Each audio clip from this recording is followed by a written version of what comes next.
mga children! Welcome back to Mikey Lifestyle Basic Nihongo Tutorial. At ang pag-aaralan po natin ngayon ay 4 emotional adjectives in Nihongo.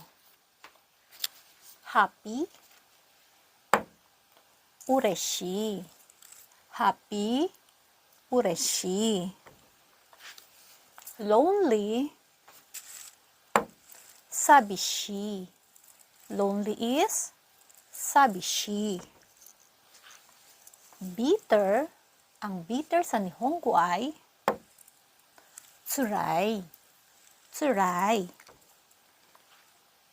Relieve, ang Nihongo sa relieve ay hotto suru. Hotto suru. Yan po ang 4 na emotional adjectives in Nihongo. Ulitin po natin.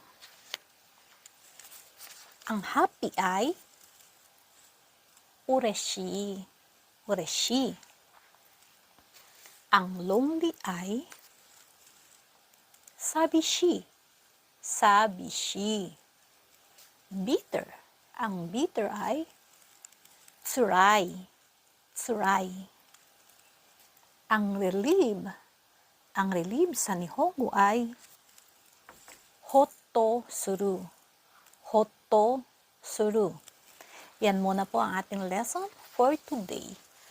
At sana po ay may natutunan kayo sa ating basic Nihongo tutorial for today.